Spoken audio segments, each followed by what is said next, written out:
বাসার ভেতরে গিয়ে দেখি বাবা আর মা কোনো একটা বিষয় নিয়ে ঝগড়া করছে। তবে আমাকে দেখে তারা চুপ হয়ে গেল।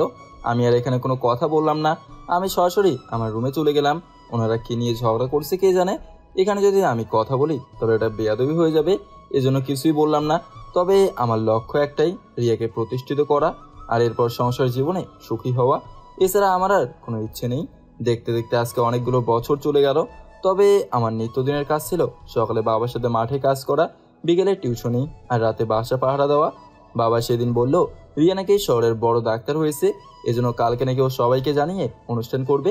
আমাকে বলে নাই, এজন্য হয়তো রিয়া আমাকে সারপ্রাইজ দেবে। তবে আমিও মনে মনে অনেক খুশি। অবশেষে আমি আমার বউকে ডাক্তার বানাতে পারছি। আর মিতু ম্যাডামের কথা তো বলাই হয় নাই। আমি যেদিন বলেছিলাম ওনার বাবাকে দেশে আনার কথা, তিনি সেই দিনই তার বাবাকে দেশে নিয়ে আসছিলেন। আমি নিজ চোখে দেখেছি মিতু ম্যাডাম ইলেকশন জয়ের জন্য কত কষ্ট করছেন। তবে এই কথাই আছে না, চেষ্টা করলেই উপায় হয়। তিনিও শেষ পর্যন্ত সফল হয়েছে। তিনি বর্তমানে এখানকার এমপি। তবে তিনি এখন এখানে থাকেন না, শহরেই থাকেন। মাঝে মাঝে যখন দরকার হয় তখন আসেন। আমি তো তাদের বাসা পাহারা দিই, এছাড়া আর কিছুই না। আমার সাথেও তিনি কথা বলেন না। তিনি এখন এমপি হয়েছেন আমার মতো ছেলের সাথে কথা বলার জন্য। যাক, আমিও সব চিন্তা করি না। আমি এখন আমার বউকে প্রতিষ্ঠিত করেছি, আর কি লাগে। তবে রিয়ার পেছনে যে কত টাকা খরচ করেছি সেটা আমিই জানি। সারাদিন গাধার মতো কেটে রাতে ডিউটি করতে হতো।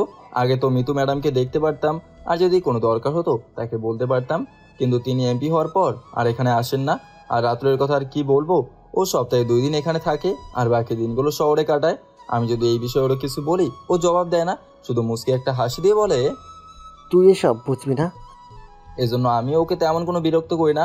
এই সব কয়টা বছর আমি একাকিত্বই কাটিয়েছি, কারোর সাথে কোনো প্রকার কথা বলি নাই। কেমন যেন একা হয়ে গেছে। রিয়ার পড়ার চাপ যত বেড়েছিল ও তত আমার সাথে কথা কমিয়ে দিয়েছিল। ওই একরকম ঘরবন্দি হয়ে গিয়েছিলাম। যাক, এসব কথা ছাড়ি। তবে সবশেষে আমি যে সফল হয়েছি এটাই অনেক বেশি। বিছানায় বসে মনে মনে চিন্তা করলাম, রিয়া আমাকে সারপ্রাইজ দেওয়ার আগে ওকে যদি আমি সারপ্রাইজ দিই তাহলে কেমন হবে। আমি ওর কলেজের সামনে গিয়ে ওকে খুঁজে বের করে সারপ্রাইজ দেবো। আর কালকে যখন সবার সামনে রিয়া আমার নাম বলবে যে আমার জন্য ও এতটা দূর এসেছে, তখন আমি খুশিতে আত্মহারা হয়ে যাব। ভাবতেই কেমন যেন লাগছে আমার। বিছানায় বসে এসব চিন্তা করছিলাম, তখন এই বাবা রুমের সামনে এসে বলল, ভিতরে আসবো জামাই? আরে বাবা আসেন। শ্বশুর আব্বাই ভিতরে এসে বলল, জামাই, তোমাকে একটা কথা বলার ছিল। জি আব্বা কন। কালকে আমাদের সাথে তোমাকে এক জায়গায় যেতে হবে। মনে মনে বললাম, আমি জানি তো কোথায় যেতে হবে। আমার পাগলি বউ আমাকে বলে নাই সারপ্রাইজ দেবে বলে। আমি যদি না যাই ও তো অনুষ্ঠানই করবে না। আমি বাবার দিকে তাইকে বললাম, কোথায় যাবেন বাবা, জানতে পারি? যাবো কোনো এক জায়গায়, তুমি তৈরি থেকো, ঠিক আছে? আচ্ছা বাবা, ঠিক আছে। এই কথাগুলো বলে বাবা চুপচাপ বের হয়ে চলে গেল। বাবা যাওয়ার পরে আমি রেডি হলাম, কারণ আজকে আমি রিয়ার সামনে গিয়ে ওকে সারপ্রাইজ দেবো। বাসা থেকে বের হওয়ার আগে আমার জিজ্ঞাসা করেছিল আমি কোথায় যাচ্ছি। জবাবে শুধু বলেছিলাম এক বন্ধুর বাসায় দাওয়াত আছে, আম্মা এই জন্য ওর বাসায় যেতে হবে। বাসা থেকে বের হয়ে কিছুটা দূরে হেঁটে গেলাম। তাড়াতাড়ি যাওয়ার জন্য একটা বাইক ভাড়া করলাম। তবে রাস্তায় কোনো সমস্যা না হওয়ার কারণে খুব তাড়াতাড়ি রিয়ার মেডিকেল কলেজের সামনে চলে গেলাম। বাইরে গেটের সামনে দাঁড়িয়ে আছি, কারণ হঠাৎ করেই ভেতরে গেলে নতুন ছেলে দেখে সবাই সন্দেহ করবে। গেটের দরজার কাছে একটা মেয়ে দাঁড়িয়ে আছে। ওকে রিয়ার কথা বলে দেখি। মেয়েটাকে দেখে আমি একটা ডাক দিলাম, আপু একটু এদিকে শুনে যাবে। মেয়েটা আমার দিকে তাকিয়ে বলল, কিছু বলবেন কি? জি আপু, কিছু একটা জানার ছিল। ঠিক আছে, ভেতরে আসেন। আমি গেট দিয়ে ভেতরে ঢুকে মেয়েটার সামনে গিয়ে বললাম, আপু একটা দরকার, এখানে আসছি, যদি একটু সাহায্য করতেন। বলেন, সমস্যা নেই। এই কলেজে রিয়া নামের কোনো মেয়েকে চেনেন? আরে কি বলেন, চিনব না কেন? ও তো আমার বান্ধবী হয়। কেন, কোনো দরকার আছে নাকি ওকে দিয়ে? আপনি একটু ওকে ডেকে দেবেন। তার আগে বলেন, আপনি ওর কে হন? জি আপু, আমি ওর স্বামী হই। এই, আপনার কি মাথা খারাপ আছে, হয়ে গেছে নাকি? রিয়ার স্বামীকে দেখছি আমি, আর ও তো প্রায় সময় ওর স্বামীর সাথেই কাটায়। মেয়েটার কথা শুনে আমার শরীরের প্রতিটা লোম দাঁড়িয়ে গেল। বুকের ভেতরে কেমন যেন একটা ভূমিকম্প সৃষ্টি হতে লাগলো। এবার একটু আসতে বললাম, এই কলেজে রিয়া কয়টা আপু? রিয়া কয়টা মানে?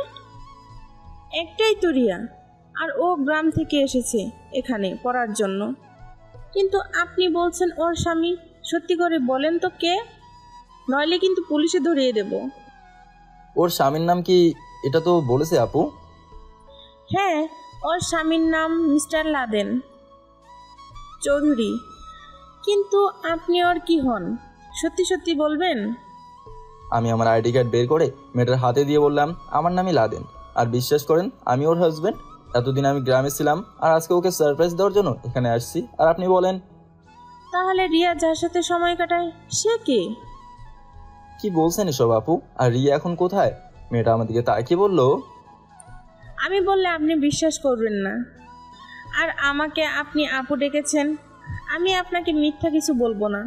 আসেন আমার সাথে। মেয়েটা আমায় নিয়ে রাস্তায় হাঁটতে লাগলো। এখান থেকে 5 মিনিট হাঁটার পর একটা বড় বিল্ডিং পড়লো। মেয়েটা আমাকে নিচতলায় নিয়ে গিয়ে রিয়ার রুম দেখিয়ে বলল, রিয়া এখানেই থাকে ওর হাজবেন্ডের সাথে, তবে কোনটা সত্য আর কোনটা মিথ্যা আমি জানি না। আমি এবার ধীরে ধীরে জানলার কাছে গেলাম। মেয়েটার কথা মতো জানলার পর্দা হালকা করে সরিয়ে দিলাম। ভিতরে স্পষ্টভাবে দেখা যাচ্ছে রিয়া অর্ধনগ্ন হয়ে রাতুলের কোলের উপর শুয়ে আছে। আর রাতুল রিয়ার সাথে। আমার কেন জানি এসব বলতেও কষ্ট হচ্ছে। জানলার পাশ থেকে নিজেকে সরিয়ে নিলাম। টপ টপ করে চোখ থেকে পানি পড়ছে। কথা বলার মতো শক্তি আমি হারিয়ে ফেলেছি। মেয়েটাকে ইশারা করে বললাম, আমাকে এখান থেকে একটু নিরিবিলি পরিবেশে নিয়ে যাবেন। মেয়েটা আমার কথা মতো আমাকে ধরে অন্য এক জায়গায় নিয়ে গেল। আমি নিচে বসে নিজের গালে নিজেই চড় দিয়ে বলছি, আমি সত্যি বোকা একটা ছেলে। নিজের বউয়ের ভালো হবে এজন্য সবকিছুর আশা বাদ দিয়ে গাধার মতো কাজ করে ওকে টাকা পাঠাই। আর ও আজকে। ভাইয়া কান্না করবেন না, তবে আমি পকেট থেকে আমাদের বিয়ের কাগজটা মেয়েটার হাতে দিলাম। মেয়েটা সেই কাগজ দেখে দাঁড়িয়ে বলল, তাহলে কি আপনি সত্যি সত্যি ওর স্বামী হন? এতক্ষণ কি দেখলেন আপু? আমার জীবনে কিচ্ছু নেই আপু বেঁচে থাকার মতো। যাকে নিয়ে একটু আশা করেছিলাম সেও ধোকা দিয়ে দিল। আপনি রিয়ার খবর নিতে পারলেন না? এখনো সময় আছে, চলেন রিয়ার কাছে যাই। কি যাব বলেন? আজকে ওদের আমি যেই অবস্থায় দেখেছি আর আপনি সব জানেন। আপনার বাবা মা যে সব জানে? বাবা মায়ের কথা শুনে খুব কষ্ট লাগলো। কিছুক্ষণ ইচ্ছে মতো কান্না করে বললাম, এই পৃথিবীতে আমার কেউ নেই আপু। এক বড় ভাই ছিল, কিন্তু সে আমাকে বিদায় দিয়ে দিল। আর রিয়াকে বিয়ে করেছিলাম ও ভালো ছাত্রী, এই জন্য ওর বাবা বলেছিল আমি যেন ওকে বিয়ে করে প্রতিষ্ঠিত করাই। বোকার মতো সবকিছু বিশ্বাস করে ওকে বিয়ে করেছিলাম। আর ওই ছেলেটাকে জানেন? আমার বেস্ট ফ্রেন্ড, যার সাথে ও প্রতিনিয়ত। মেয়েটা আমার কথা শুনে চুপচাপ বসে আছে, কোনো কথা বলছে না। মেয়েটা এবার আমার কাছে এসে আমার মাথায় হাত দিয়ে বলল, আপনার ঘরেই শত্রু রেখেছেন। এখন তাহলে কি করতে চান আপনি? কালকে নাকি রিয়া অনুষ্ঠান করবে। করবে তো, কিন্তু আপনাকে আমি কি বলে? আমি আর কিছু বললাম না, চুপচাপ সামনে হাঁটতে লাগলাম। রিয়াকে যখন রাতুলের সাথে দেখছি তখন যে আমার কি অবস্থা হয়েছিল বলে বোঝাতে পারবো না। তবে তখন আমার কি করার ছিল জানি না। রিয়া আমার সাথে বেইমানি করতে পারলো, রাতুল এটা করতে পারলো। ও তো আমার বেস্ট ফ্রেন্ড হয়। খুব কষ্ট লাগলো ওদের দেখে, কিন্তু আমার কষ্ট কাউকে দেখানোর মতো ছিল না। যেখানে দাঁড়িয়ে আছি সেখানে ব্রিজের নিচ শুধু পানি আর পানি। আমি সাঁতার জানি, কিন্তু আজকে আমার হাত পা নিজেই বেঁধে দিলাম। পিছন থেকে মেয়েটা হেঁটে আমার কাছে আসছে, এটা দেখা যাচ্ছে। একবার উপরে তাকিয়ে বললাম, সত্যি এই পৃথিবীতে গরিবদের কেউ দাম দেয় না, সবাই শুধু গরিবদের ব্যবহার করতেই চায়। ভালো থাকুক প্রিয় মানুষগুলো। ব্রিজের ওপর থেকে সরাসরি নিচে লাফ দিলাম। জানি না আজকের পর থেকে আর কাউকে দেখতে পারবো কিনা। যতটা পানির নিচে যাচ্ছি ততই যেন রিয়ার চেহারা ভেসে উঠছে। জীবনে কতজনের জন্য কত কিছু করলাম, আর রিয়া আমার সাথে এটা করতে পারলো। চোখ বন্ধ হওয়ার আগে ওই যে যাকে এখানে এসে আপু বলেছিলাম, সেই মেয়েটাকে আমার কাছে সাঁতার কেটে আসতেও দেখলাম। তবে ধীরে ধীরে আমার চোখ বন্ধ হয়ে গেল। আমি আর কিছু বলতে পারি না। যখন আমার জ্ঞান ফিরল তখন তাকে দেখে ওই মেয়েটাই আমার সামনে বসে আছে। মেয়েটা পুরো শরীর ভেজা, তবে মেয়েটা যে আমাকে বাজিয়েছে এটা বুঝতে পারছি। আমার জ্ঞান ফিরতে দেখে মেয়েটা আমার গালে ঠাস ঠাস করে ধরে চড় দিয়ে বলল, এই তুমি কি বোকা নাকি? তোমার মাথায় কি একটুও বুদ্ধি নাই? আমি মেয়েটার দিকে তাকিয়ে বললাম, আমাকে বাঁচিয়েছেন কেন? আমি তো মরতেই এখানে এসেছিলাম, আপনি কেন আমাকে বাঁচিয়েছেন? মেয়েটা আমার হাত ধরে টেনে তুলে বলল, এখন এখান থেকে চলেন, অনেকেই আমাদের দিকে তাকিয়ে আছে। মেয়েটা আমাকে টেনে নিয়ে এখান থেকে কিছুটা দূরে একটা বাসার ভেতরে নিয়ে গেল।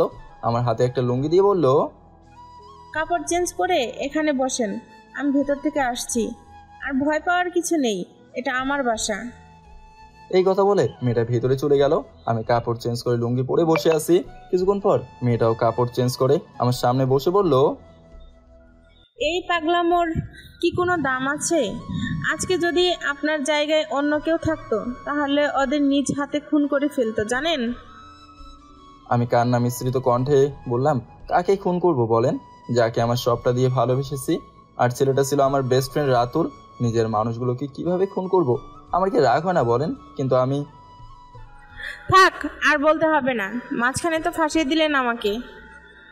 আজকে যদি আমাকে আপু না ডাকতেন তাহলে সত্যি সত্যি আপনাকে রেখে চলে আসতাম। আমি এবার দাঁড়িয়ে বললাম, আমি এখন বাসায় যাই আপু। মেয়েটা আমার হাত ধরে বলল, চুপচাপ বসেন তো এখানে। আচ্ছা, আত্মহত্যা করে কি আপনার কোনো লাভ আছে? ওই রিয়ার মতো বাজে একটা মেয়ের জন্য আত্মহত্যা করবেন? ও আপনাকে ধোঁকা দিয়েছে তো কি হয়েছে? আপনিও দেখিয়ে দেন। আমি মাথা নিচু করে বললাম, কি দেখাবো আপু বলেন? আমার কাছে কাউকে দেওয়ার মতো কিছু নেই। রিয়াকে পড়াতে গিয়ে শেষ পর্যন্ত নিজের যা জায়গা জমি ছিল সব বিক্রি করেছি। আর এই রিয়া, এই, আপনি বারবার কান্না করেন কেন? আমাকে আপনি বোন বলে ডেকেছেন, আমি আপনাকে এভাবে ছেড়ে দিব? আমি আছি আপনার পাশে। আমি এখন কাউকে বিশ্বাস করি না। দরকার নেই আপু, কিছু লাগবে না আমার। এখন আর কারো চিন্তা করি না। এখান থেকে অনেক দূরে চলে যাব। মরে গেলে কি সবকিছু সমাধান হয়ে যাবে? সমাধান না হলেও তো ওর কথা আর মনে হবে না। শোনো ভাই, আমি কি বলি, আমার বাবা অনেক টাকা, খরচ করার মতো কেউ নেই। তোমাকে যদি আমি কিছু করতে বলছি, তুমি করতে পারবে? ক্লাসের মতো হয়ে গেছে আপু, আমাকে বললেও এখন আর কিছু হবে না। এই, আপনি বুঝেন না কেন? ওর পেছনে যত টাকা খরচ করেছেন সব আমি দেব। আপনি আমার বাসায় থাকেন, আমি আপনাকে আমার ভাইয়ের মতো দেখব। দরকার পড়লে বিসিএস ক্যাডার মেয়েদের সাথে আপনার বিয়ে দেব, তাও তেমন কিছু করবেন না। আপু, আজকে আমার বউ রিয়ার জায়গায় যদি আপনি আপনার স্বামীকে দেখতেন কোনো মেয়ের সাথে এইভাবে আসে, তাও আবার সে আপনার বেস্ট ফ্রেন্ড, তখন কি করতেন বলেন আপনি? মেয়েটা আমার পাশে বসে আমার মাথায় হাত দিয়ে বলল, ভাই, আমি তোর পরিস্থিতি বুঝতে পারছি, কিন্তু রিয়া যে এতটা খারাপ হয়ে যাবে আমি ভাবতেও পারি নাই। আপু, আপনি খুব ভালো মেয়ে, আপনি আমাকে বাঁচিয়েছেন। তবে এই বেঁচে থাকার কোনো আবার সেই একই কথা কেন? আমি বলছি না এই জীবনের অনেক দাম আছে? আপু, আমি চলে যাই। এখান থেকে গেলে পরে যদি আপনি অন্য কিছু করে ফেলেন? কি আর করব, হয়তো মৃত্যু হবে, এতে আর কি হবে? তবে আপনি আমাকে এখানে রাখতে পারবেন না। আমি তোমাকে এখানে আটকে রাখবো না, তবে কালকে রিয়ার অনুষ্ঠানের পরে যাবে, দেখো ও কি বলে। আজকে তো আমাকে মরতে দিলেন না, এখন মনে হচ্ছে আমাকে কষ্ট দিয়েই মরবেন। প্রতিশোধ নিতে ইচ্ছা করে না তোমার? প্রতিশোধ নিতে খুব ইচ্ছে করে আপু, কিন্তু সামর্থ্য নাই। আমার সাথে এখানে থাকো আমার ভাই হয়ে। দয়া দেখাচ্ছেন আপু, আপনি আমার জন্য অনেক কিছু করেছেন। ঠিক আছে, তোমাকে আমি আটকাবো না, তবে আজকে রাতটা থেকে কালকে রিয়ার অনুষ্ঠান দেখে পরে যেতে হবে। এর আগে কোথাও তুমি যেতে পারবে না, আর নিজেকে শক্ত করতে হবে। মনে রেখো, যারা আত্মহত্যা করে তারা হলো কাপুরুষ। আর আমি আশা করি আমার ভাই খুব ভালো, তবে আমি আপনি থেকে এখন তোমাকে তুমি বলতে পারি। আপনি আমার বড় বোনের মতো, বলেন, সমস্যা নেই। তবে আমি আর এমন কিছু করব না, কিন্তু আমাকে বাসায় যেতে দিতে হবে। আমি তোমাকে আটকাবো না, কালকে অনুষ্ঠান শেষ করে যেতে হবে, কারণ আমি দেখতে চাই রিয়া তোমাকে নিয়ে কি বলে। আর কিছু হলে তো তোমার এই বোন আছেই, এত চিন্তা করো কেন? এখন টেবিলে বসো, আমি খাবার দিচ্ছি। আপু, আঙ্কেল আন্টি কোথায়? আমার মা বাবা নেই, কয়েকদিন আগে মারা গেছেন, আর এই বাসাটায় আমার জন্য বাবা রেখে গেছেন। সরি আপু, এসব মনে করিয়ে দেওয়ার জন্য। আরে না, সমস্যা নেই, অভ্যাস হয়ে গেছে। তুমি এখানে বসো, আমি খাবার গরম করে নিয়ে আসছি। আপু এক প্রকার জোর করেই আমাকে বাসার ভিতরে আটকে রাখলো। তবে মেয়েটা খুব ভালো। রাতে শ্বশুর আব্বা কল দিয়েছিল, আমি বলেছি বন্ধুর বাসায় আসছি, সকালের জন্য আমাকে রাস্তা থেকে নিয়ে যায়। আপু রাতে আমাকে রুমের ভিতরে আটকে রেখে কোথায় যেন গেল। তবে মেয়েটা প্রচণ্ড ভয়ে আছে, আমি যদি কিছু করে ফেলি। পৃথিবীতে যে এখনও এমন কোনো ভালো মেয়ে আছে, এই আপুকে না দেখলে বিশ্বাস করতে পারতাম না। আপু চলে যাওয়ার পর রিয়ার বিষয়টা নিয়ে চিন্তা করতেই আমার খুব খারাপ লাগতে লাগলো। তবে রাতুল প্রতিদিন শহরে আসতো রিয়ার জন্য, অথচ আমাকে ও কিছু বলে নাই। বলবে কেন? আমার বউয়ের সাথে ছি, এসব ভাবতে আমার ঘৃণা হচ্ছে। এসব চিন্তা করতে করতে কখন যে ঘুমিয়ে গেলাম বলতে পারে না। সকালে ঘুম থেকে উঠে দেখি সেই মেয়েটাই আমার সামনে বসে আছে। মেয়েটাকে বিছানায় বসে থাকতে দেখে আমি বিছানার উপর বসে মেয়েটার দিকে তাকিয়ে বললাম, আর আপু এখানে বসে আছেন যে, আমাকে ডাক দিতেন তাহলেই হতো। মেয়েটা আমার দিকে তাকিয়ে বলল, তুমি ঘুমাচ্ছিলে, এজন্য আর ডাক দিই নাই। শোনো, এখন আমি কি বলি, আমাকে এখন যেতে হবে, রিয়া ফোন করেছিল যাওয়ার জন্য। ঠিক আছে যান আপু আপনি। মেয়েটা আমার হাতে একটা পিস্তল দিয়ে বলল, এটা লাইসেন্স করানো আছে, যখন বেশি কষ্ট হবে রিয়াকে দেখে তখন সাথে সাথে বসিয়ে দেবে। আর তোমাকে জেল থেকে ছাড়িয়ে আনার দায়িত্ব আমার। রিয়া আমার বান্ধবী হতে পারে, কিন্তু যে নিজের স্বামীর সাথে বেইমানি করতে পারে সে দুদিন পর আমার সাথে বেইমানি করবে না, এর কি গ্যারান্টি আছে? আচ্ছা আমি এখন গেলাম, টেবিলে খাবার রাখা আছে, তবে যখন বের হবে দরজায় তালা লাগিয়ে দিও, ঠিক আছে? আর নিজের কোনো ক্ষতি করার চেষ্টা করবে না, ঠিক আছে? গেলাম আমি। আপু আপনার নামটা? মেয়েটা আমার দিকে ফিরে আমার মাথায় হাত দিয়ে বলল, অন্য কোনো একদিন বলবো আমার নাম, যদি আবার কখনো দেখা হয়। Good bye. এই কথা বলেই মেয়েটা চলে গেল। তবে যাই হোক না কেন, মেয়েটা কিন্তু অনেক ভালো। এই মেয়েটা আমাকে মৃত্যুর হাত থেকে বাঁচিয়েছে। এত সকাল সকাল বের হয়ে লাভ নেই, কিছুক্ষণ শুয়ে থেকে পরে যাব। তবে আমার কাছে একটা জিনিস খটকা লাগলো, সেটা হলো রিয়া আমার সাথে এমন করলো কেন? নাকি এই রাতুলের আগে থেকেই রিয়ার সাথে সম্পর্ক ছিল? মানুষ বলে মানুষ মাত্রই নাকি ভুল, কিন্তু সব কিছু মানা যায়। নিজের আপন মানুষগুলো যদি বেইমানি করে তাহলে এটা মানা যায় না। যাই হোক, এখন আর শুয়ে থাকা যাবে না, অনেকটাই বেলা হয়ে গেল। আমি উঠে ফ্রেশ হয়ে টেবিলে চলে গেলাম। আপু দেখে আমার জন্য খাবার তৈরি করে রেখেছে। যে মেয়েটাকে চিনি না জানি না, সেই মেয়েটাই আমাকে বিশ্বাস করে এখানে রেখে গেল। আসলে সত্যি পৃথিবীতে ভালো মানুষ তাহলে এখনো আছে। খাবারের মাঝে শ্বশুর আব্বা কল দিয়ে জানতে চাইলো আমি এখন কোথায় আছি। আমি শুধু বললাম যে আমি শহরের রাস্তার সামনে দাঁড়িয়ে থাকবো, আমাকে যেন সেখান থেকে নিয়ে যায়। খাবার শেষ করে তৈরি হয়ে গেলাম। পিস্তলটা আপুর বিছানার নিচে রেখে দিলাম। এই জিনিসটা চালানোর মতো মন মানসিকতা আমার নেই। আর যাই কিছু করি না কেন কাউকে মারতে পারবো না, এই সাহস আমার নেই। বাসা থেকে বের হয়ে বাসায় তালা লাগিয়ে দিলাম। হয়তো আপুর কাছে বাসার চাবি আছে। শ্বশুর আব্বাকে বলা জায়গায় গিয়ে দাঁড়ালাম। ওনাকে বলেছিলাম আমাকে যেন এখান থেকে নিয়ে যায়। অনেকক্ষণ দাঁড়িয়ে আছি, কিন্তু ওনার কোনো খবর নেই। এই জন্য একটা দোকানের সামনে গিয়ে বসলাম। আর দেখতে দেখতে উনি চলে আসলেন। আমাকে দেখে বাবা ডাক দিয়ে বলল, জামাই বাবা চলে আসো। আমি গিয়ে শ্বশুর আব্বার পাশে বসলাম। বাবার পাশে বসার পর বাবা আমাকে প্রশ্ন করলো, শহরে তোমার বন্ধুকে? এটাই তো বুঝলাম না। আছে একজন খুব কাছের বন্ধু, আপনি বুঝবেন না। আমার কথা শুনে শ্বশুর আব্বা চুপ হয়ে গেল। তবে শাশুড়ি আম্মা আমার দিকে কেমন একটা নজরে তাকিয়ে আছে। মনে হচ্ছে উনি আমাকে কিছু বলতে চান, কিন্তু বলতে পারছে না। তবে উনি যে আমাকে কি বলবেন আমি কিছুটা আন্দাজ করতে পেরেছি। আমরা আমাদের গন্তব্যের জায়গায় এসে নেমে গেলাম। শ্বশুর আর শাশুড়ির পিছনে পিছনে আমিও বাসার ভিতরে ঢুকলাম।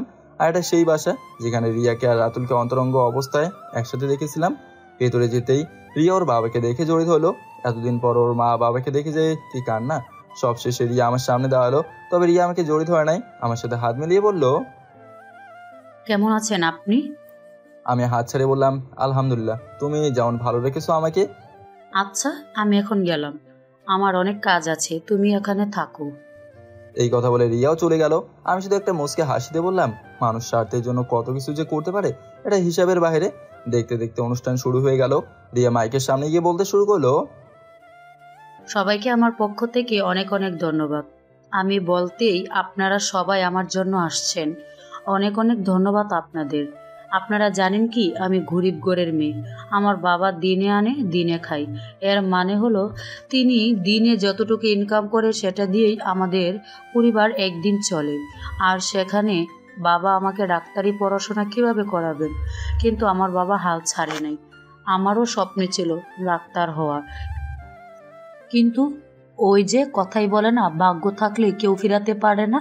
আমার এই সব কিছুর পিছনে আমার স্বামীর হাত আছে। উনি জানেন আমার মেধা আছে, কিন্তু আমাদের টাকা নেই। এজন্য তিনি আমাকে বিয়ে করে নিজে পড়িয়েছেন। সারাদিন উনি কাজ করে আমাকে পড়িয়েছেন। উনি না থাকলে আমি এতদূর পর্যন্ত আসতে পারতাম না। আমি আজকে এই শহরের সবচেয়ে বড় ডাক্তার, কিন্তু আমার সবটা আমার স্বামীর দাম। অনেক অনেক ভালোবাসি আমি আমার স্বামীকে। আমি রিয়ার কথা শুনে বললাম, এখন আর আমার কথা বললে কি হবে? আমি কি তোমায় আবার ফিরিয়ে নেব? কখনোই না। খুব ভালোবেসেছিলাম, কিন্তু তুমি বুঝলে না রিয়া। রিয়া এবার একটু জোরে আওয়াজ দিয়ে বলল, আমার স্বামী আর কেউ না, তিনি হলেন মিস্টার রাতুল চৌধুরী, যিনি আমার জন্য নিজেকে কোরবান করতেও একটু দ্বিধা করবেন না। অনেক অনেক ভালোবাসি আমি ওনাকে। এই কথাটা বলতেই রাতুল উপরে সিঁড়ি দিয়ে নিচে নামতে লাগলো। রিয়ার বলা কথাগুলো শুনে আমার যতটা না খারাপ লেগেছে, তার চেয়ে বেশি খারাপ লাগছে এই কথাগুলো শুনে। সবকিছু করলাম আমি, আর নাম হলো রাতুলের। চোখ বেয়ে টপ টপ করে পানি পড়ছে। আমার যে কতটা কষ্ট হচ্ছে বলার বাইরে। চোখের জল কোনোভাবে আটকে রাখতে পারছি না। রাতুল রিয়ার পাশে গিয়ে রিয়ার হাত ধরে বলতে শুরু করলো, আমি জানতাম আমার বউ একদিন প্রতিষ্ঠিত হবে। ওই মানুষ বলে না, পরিশ্রম কখনো বেইমানি করে না। আমি আমার বউয়ের জন্য সব কিছু করতে পারি। এই জন্য তো ওকে পড়াশোনা করিয়ে এত দূর পর্যন্ত নিয়ে এসেছি। আমার এখানে কিছুই বলার নেই, তবে এটাই বলতে চাই, ওকে খুব আমি ভালোবাসি। আই লাভ আমার প্রিয় বউ। রিয়া রাতুলকে জড়িয়ে ধরে বলল, আমিও তোমাকে অনেক অনেক ভালোবাসি। আমি রাতুলের কথা শুনছিলাম আর এক হাত দিয়ে চোখের পানি মুছছিলাম। নিজের কাছে খুব খারাপ লাগছে, তবে কাউকে বলে বোঝাতে পারছি না। রিয়ার বাবা ও রিয়ার সাথে তাল মিলিয়ে একই কথা বললো, তবে এইটুকু বুঝতে পারলাম সবাই মিলে বেইমানি করে আমার সাথে এরকম করছে। সবকিছু শেষে রিয়া মাইকের সামনে গিয়ে বলল, আমার সব কিছুর পিছনে আমার পরিবারের অবদান অনেক, তবে আমার সব কিছুর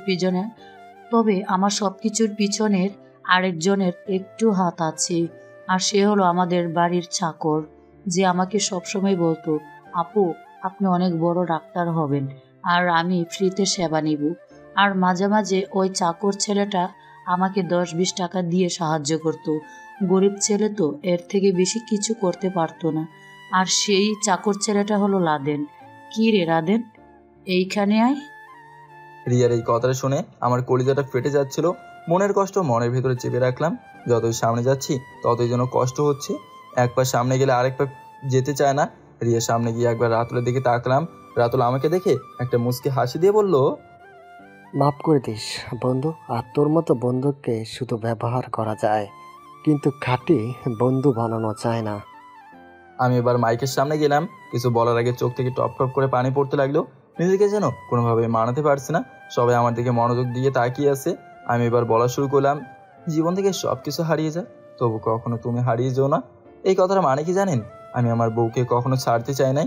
আমারও একটা বউ ছিল রিয়ার মতো, ওকে আমি সব কিছু দিয়ে পড়িয়েছিলাম, কিন্তু ও বেইমানি করলো। আজকে রিয়া ম্যাডাম বললো আমার মতো চাকর ছেলে 10-20 টাকা ছাড়া আর কি দিতে পারে। তিনি ঠিক কথাই তো বললেন। যেমন একটা মানুষ সারাদিন মাঠে কাজ করে, বিকালে টিউশনি পড়ায় আর সারা রাত দারোয়ানি করে, তার কাছে কি দুনিয়া বলতে কিছু আছে?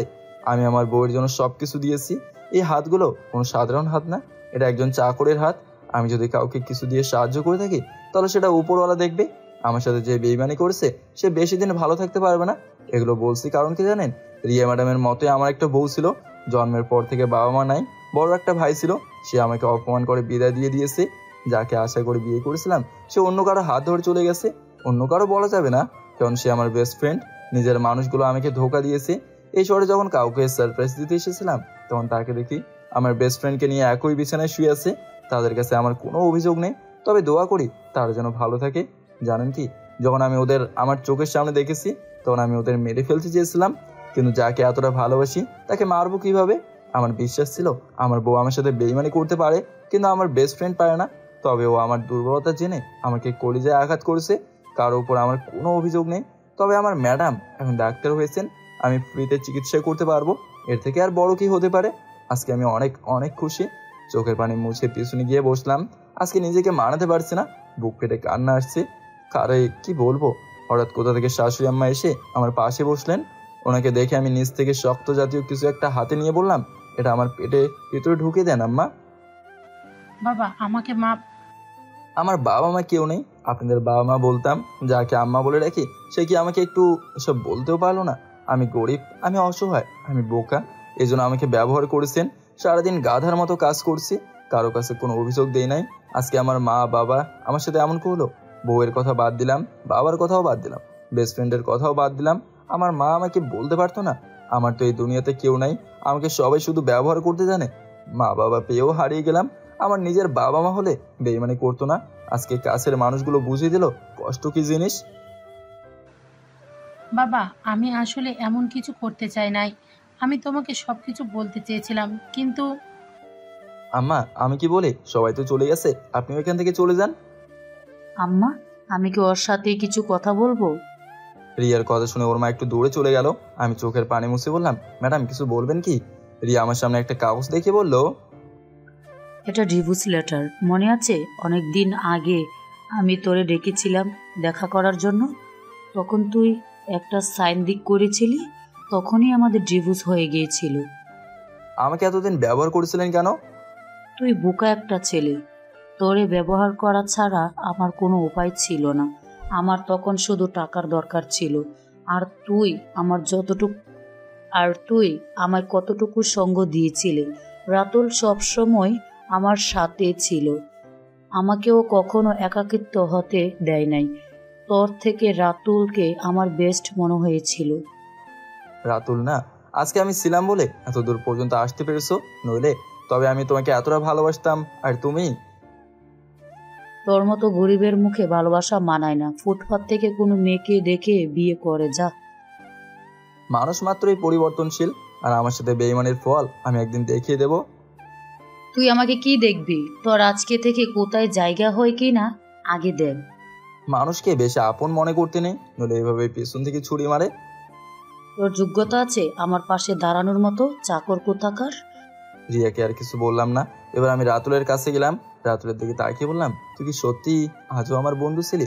রাতুল মাথা নিচু করে চুপ করে আছে, শুধু বলল, ছোট থেকে তুই আমার বন্ধু, কিন্তু রিয়াকে আমার খুব পছন্দ হয়েছিল।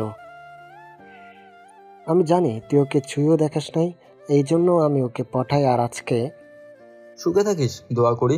আমার কেউ নেই, যে একটা বন্ধু ছিল সে আজ থেকে মৃত হয়ে গিয়েছে। তবে আমার বিশ্বাস ছিল সবাই আমার সাথে বেইমানি করলেও আমার বন্ধু বেইমানি করবে না, কিন্তু সে দেখিয়ে দিল বেইমানি কে হতে পারে। এবার আমি শ্বশুর আব্বার সামনে হেঁটে গেলাম, শাশুড়ি আম্মার সাথে দাঁড়িয়ে আছেন।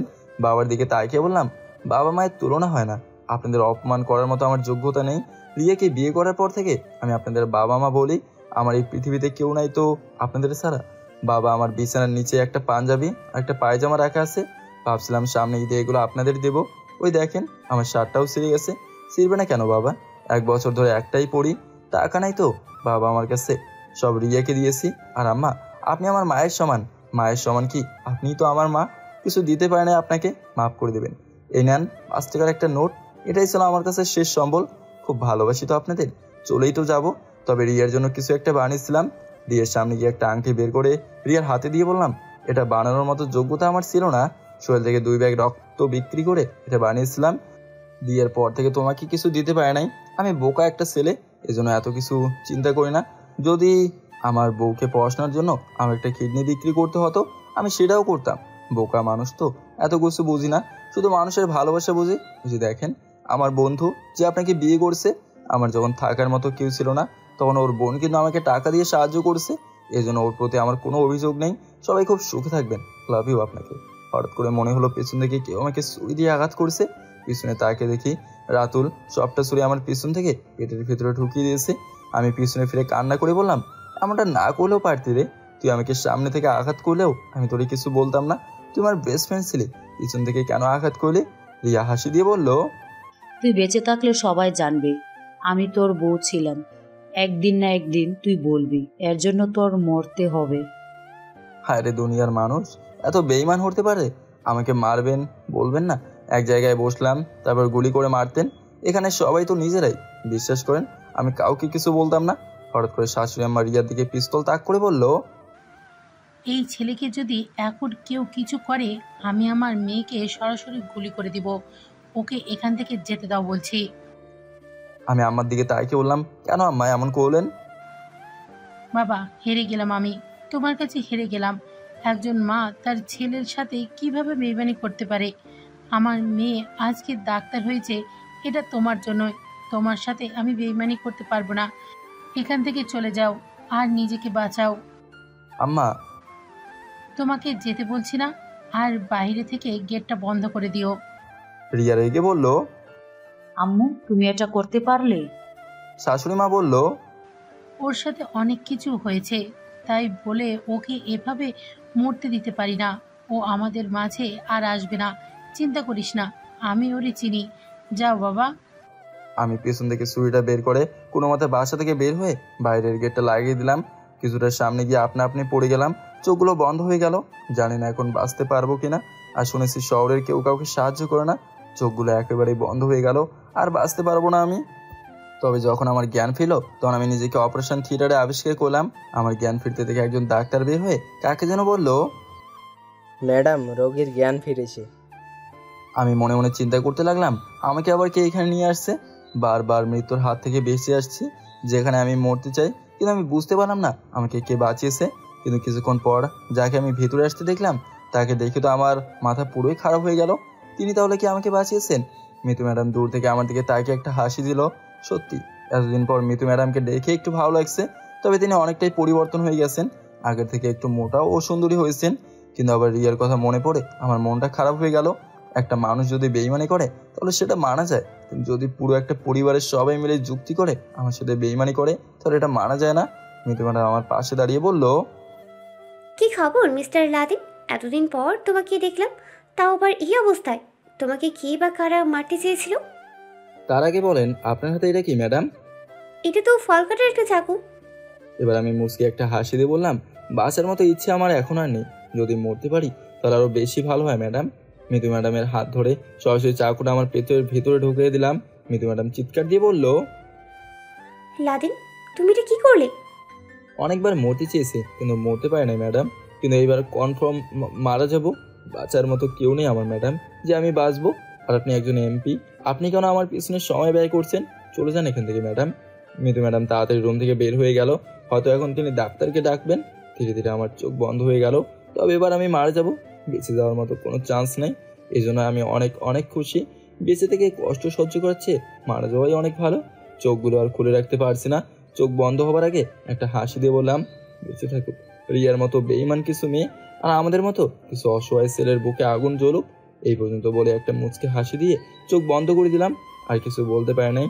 যখন আবার আমার চোখ খোলার মতো শক্তি এলো, তখন তাকে দেখি আমার পাশে একজন নার্স বসে আছেন। আর আমি কোনো একটা বাসার ভেতরে আছি। তবে যেখানে আছি সেখানে আমার হাত পা বেঁধে রাখা হয়েছে। বুঝলাম না এখন আবার আমি বেঁচে গেলাম কিভাবে। আমি নার্সের দিকে তাকিয়ে হালকা রাগ রেখে বললাম, আমি এখন কোথায়?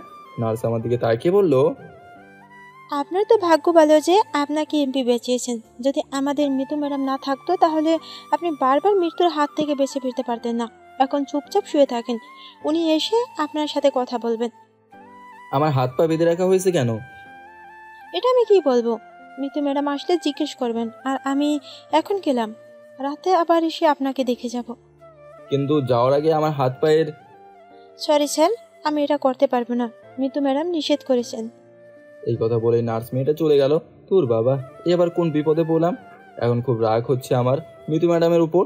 এতদিন উনি চোখের আড়ালে ছিল, কিন্তু হঠাৎ করে আবার কেন এলো? আমি মারা গেলে খুব ভালো হতো, কেন উনি আমাকে বাঁচিয়েছেন? হঠাৎ একটা ছেলেকে রুম পরিষ্কার করতে, ছেলেটাকে ডেকে ডাক দিলাম, এই ছেলে এখানে আসো তো। যেটা আমার বিছানার পাশে দাঁড়িয়ে বলল, স্যার বলেন। এটা কার বাসা বলতে পারো? বলতে পারবো না কেন, এটা তো মিতু ম্যাডামের বাসা। কেন, আপনি কি তাকে চিনেন না? তিনি তো এখানকার। থাক, আর তোমাকে কিছু বলতে হবে না, আমি ওনাকে চিনি। এক কাজ করে আমার হাত পায়ের বাঁধনগুলো একটু খুলে দিতে পারবে? স্যার আপনি কি চান, আমাকে চাকরি থেকে বরখাস্ত করতে? যদি এমন করি তাহলে মিতু ম্যাডাম আমাকে সাথে সাথে বের করে দিবে। কি চাকরি করো তুমি এখানে? জি স্যার, আমি এখানকার চাকর। ছেলেটার মুখ থেকে চাকর শব্দটা শুনে আবার মনটা খারাপ হয়ে গেল। যে রিয়াকে পড়ানোর জন্য আমি সব কিছু করেছি, আর সেই রিয়া আমাকে চাকর বলে। হায় রে দুনিয়ার মানুষ। এবার আমি ছেলেটাকে বললাম, মিতু ম্যাডাম এখন কোথায় আছেন? উনি তো কোনো এক জায়গায় যাবে বলেছিলেন, তবে আমি সঠিক বলতে পারি না। বাইরে গাড়ির শব্দ শোনা যাচ্ছে, মনে হয় তিনি এসে গেছেন। এই কথা বলে চাকর ছেলেটা চলে গেল। শরীরের শক্তি নেই, এখন আর উঠতেও পারছি না। আবার আমার হাত পা বেঁধে রাখা হয়েছে। আমি কি চোর নাকি যে এখানে চুরি করতে এসেছি? কি যে এক বিপদে পড়লাম এখানে এসে। একা একা এইসব চিন্তা করছি। হঠাৎ করে মিতু ম্যাডাম রুমের ভেতরে ঢুকতে দেখলাম। মিতু ম্যাডাম এসে চেয়ার টেনে আমার পাশে বসে বলল, এই ছেলে, তোমার কি মাথা খারাপ হয়ে গেছে? আজকে আমাকে তুমি যেই ভয় দেখিয়েছিলে, আমার তো কলেজে পানিয়ে ছিল না। ডাক্তাররা পুরো হাঁপিয়ে গেছিল তোমাকে বাঁচাতে গিয়ে। মরতে পারলে অনেক ভালো হতো ম্যাডাম, আপনি আমাকে কেন বাঁচাতে গেছেন? তোমাকে কেন বাঁচাতে গেলাম মানে? তুমি আমাদের গ্রামের ছেলে, আর তোমাকে আমি চিনি। তোমার কারণেই যে আমার কত বড় উপকার হয়েছে এটা আমিই জানি। আবার তুমি বলছো তোমাকে বাঁচাবো না? আমি একটা সাধারণ ছেলে, আমার মতো ছেলের বেঁচে থাকার চেয়ে মারা যাওয়া অনেক ভালো। মিতু ম্যাডাম এবার রাগ দেখে বলল, কখন থেকেই শুধু বলছো মারা যেতে চাই। মারা যাওয়া কি এত সহজ? যদি আত্মহত্যা করার এত ইচ্ছে থাকে তাহলে ট্রেনের নিচে পড়তে পারো না? যত সব ভেজাল আমার কাছে। সরি ম্যাডাম, আপনাকে বিরক্ত করার জন্য। আপনার মূল্যবান অনেক সময় আমি নষ্ট করেছি, আমাকে ছেড়ে দেন। এই পৃথিবীতে আপন বলতে আমার কেউ নেই ম্যাডাম। এখন আমার জায়গা ফুটপাতে হবে, নইলে কবরে। মিতু ম্যাডাম আমার কথা শুনে আমাদেরকে কিছুক্ষণ তাকে থেকে বলল, কি হয়েছে বলো তো আমাকে, যার কারণে তুমি মরতে চেয়েছো? বাদ দেন ম্যাডাম, এসব শুনে আর আপনি কি করবেন? এই তোমাকে বলতে বলছি না, এত কথা বলো কেন? যেটা বলতে বলছি সেটা করো। এখন কি হয়েছে তাই বলো। আমার হাত পায়ের বাঁধনগুলো খুলে দেন। এটা মোটেও করা যাবে না। আগে বল কি হয়েছে শুনি, পরে খুলে দেবো। মিতু ম্যাডামকে এক এক করে সবকিছু বলতে লাগলাম।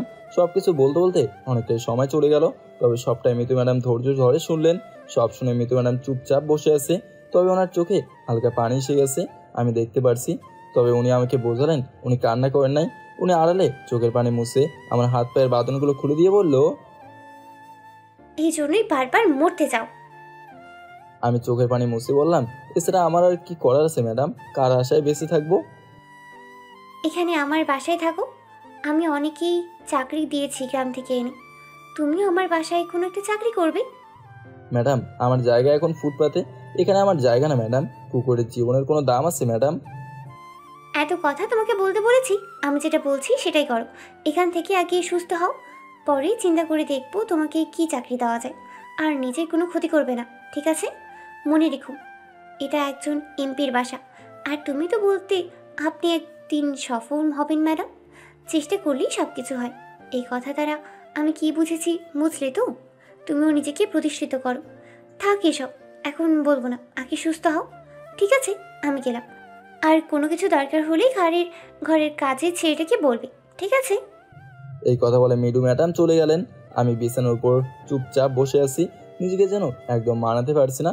কাজের ছেলেটাকে ডাক দিতেই আমার কাছে এসে বলল, জি স্যার, বলেন আপনি। আমাকে স্যার বলতে হবে না, ভাইয়া অথবা নাম ধরেই রাখতে পারো। কিন্তু আপনি তো ম্যাডামের আত্মীয়। কে বলেছে আমি ম্যাডামের আত্মীয়? আমি তো ওনার প্রতিবেশী, এজন্য উনি আমাকে বাঁচিয়ে এখানে নিয়ে আসছে। তাছাড়া আমিও আগে তোমার মতো তার জন্য চাকরের কাজ করতাম। আজকে নিজের বউ বেইমানি করছে দেখে আমি মৃত্যুর পথ বেছে নিয়েছি, কিন্তু ম্যাডামের জন্য বেঁচে গেলাম। খুব করে মরতে ইচ্ছে করে। সেটা আমার পাশে বসে বলল, জীবন সঙ্গী যদি খারাপ হয় এর থেকে কষ্টের কিছু আছে। তবে জানি না আপনার কি হয়েছে, কিন্তু মরবেন না। মৃত্যু কি সবকিছুই শেষ বলেন?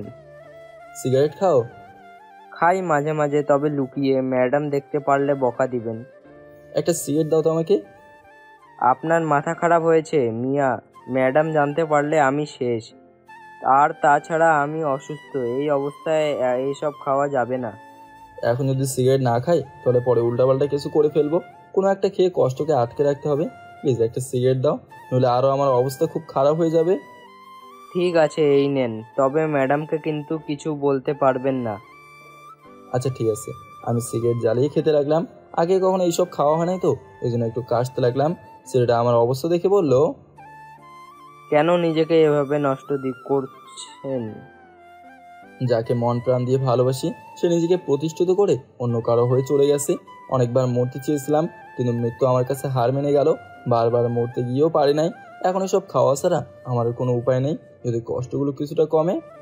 আপনাকে দেখে আমার খুব খারাপ লাগছে। তোমার নাম কি? জি ভাইয়া, সুমন।